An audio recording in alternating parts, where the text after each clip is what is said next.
am just back from a tough workout. It's currently 9:30. The workout, I'll put it on screen now.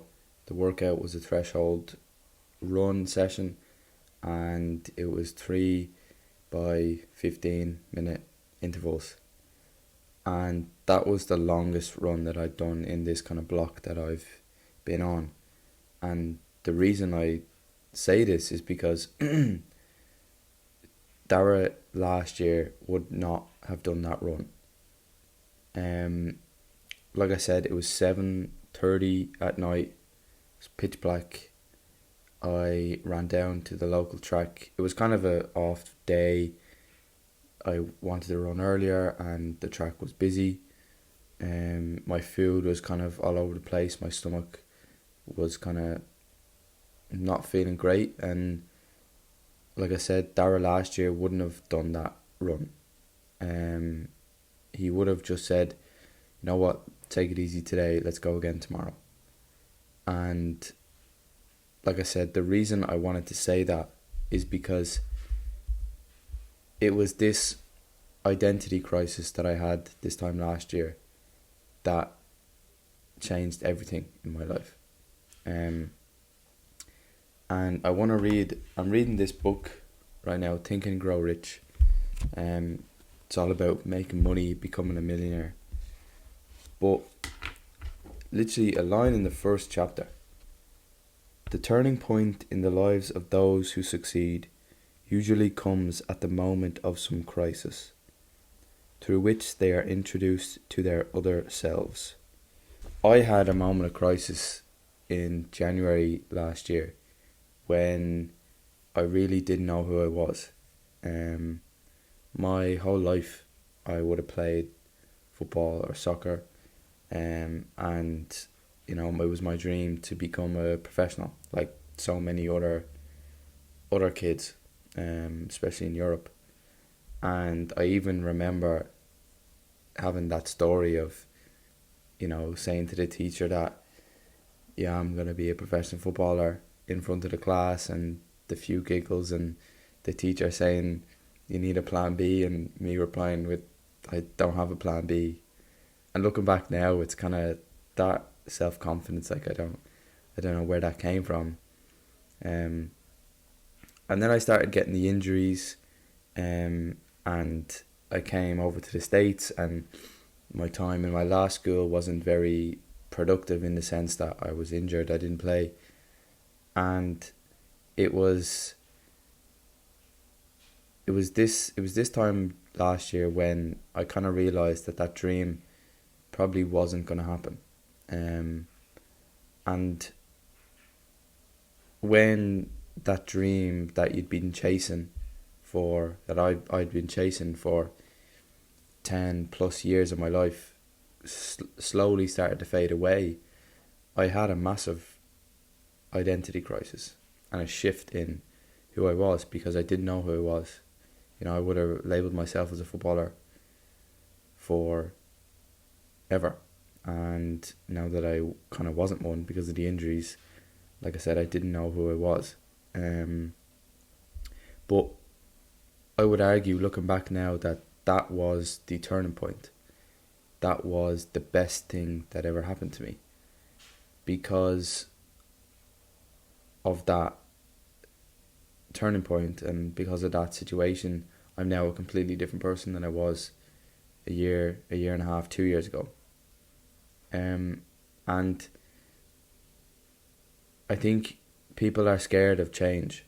Change is good, and sometimes you have to, take yourself out of a situation. That's kind of why I came to this new school, for a fresh start, for something new, for a different experience, for a new location, different friends. And sometimes you need that change, because your environment is huge. Your environment is massive when it comes to who you want to be and what you want to succeed at in life. So I got a message from a kid there on the TOSIG account, actually, and he asked, like, what can I do? I'm injured all the time. I want to be a professional footballer and I don't know what to do. And I gave him a pretty long answer, to be fair, but what it boiled down to was fix your mind. Injuries, I think, are more mentally tough than they are physically.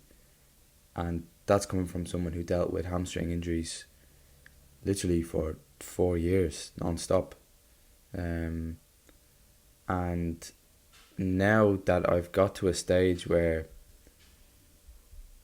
I am fit enough to train on my own, I've realised that I'm not going to let myself get to a point where I'm going to break down again.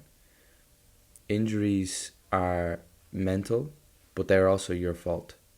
And I think, again, the first step in, let's say, an injury is taking accountability for the injury. You know, did you eat right? Did you train right? Did you overtrain or undertrain, and that's why you got injured? It's your fault. And I think that can be taken in every aspect of your life. So it was this identity shift that changed everything for me. And I've really felt it since this past week, honestly, was when a lot of stuff happened. When I kind of confirmed that me and Kieran were going to do the podcast, it was like, whoa, like, here we go. This is actually something real now. And it's kind of why I'm making this video. Third day in a row. I don't know when I'm going to post these, but third day in a row of making these videos where I'm just sitting down having a chat.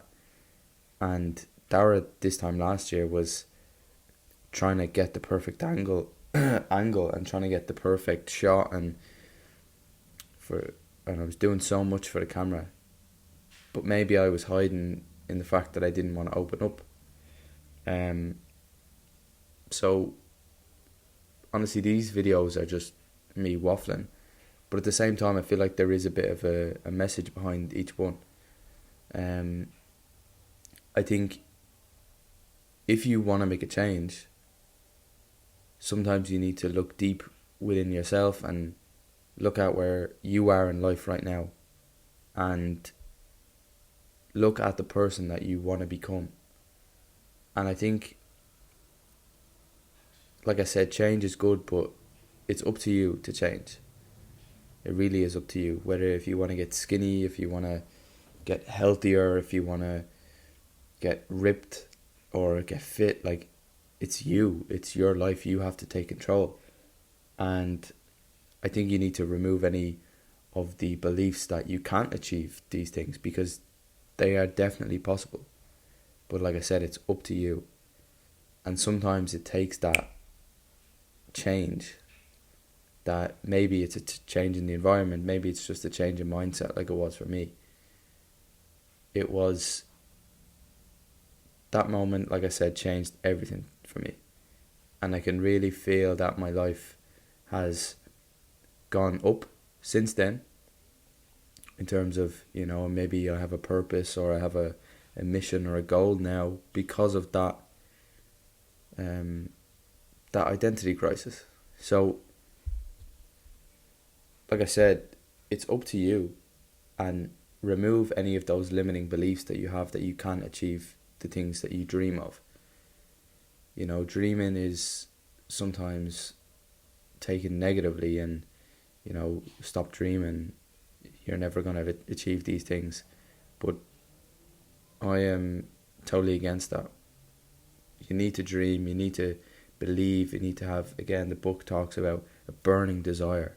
Right now I have that burning desire to create, or to build this business, to build this software, to share the knowledge that I have inside my brain that I've learned over the past year and a half, even 3 years of battling the injuries.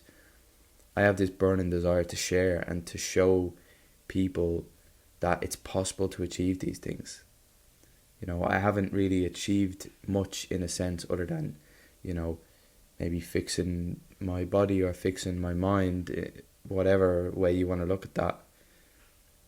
But all I know is I'm on the right path.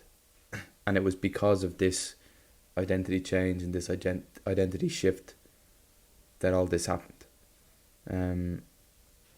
So again, as we tie this all back to TOSIG, like at the end of the day, it's that identity shift that changes it, and then it's the action that you take that is massive and that is majorly important.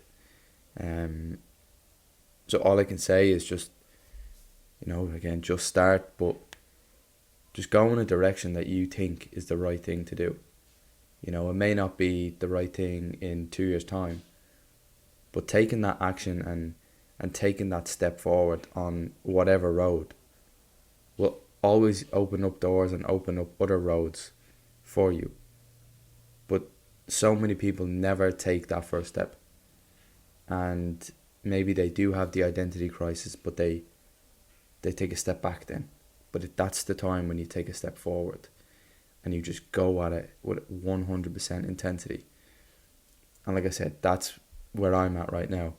And like I said, this burning desire, but life is pretty good when you're striving towards something. When you're building something bigger than you, life is pretty good. And I'm glad that I had that identity shift. And maybe you should have one too.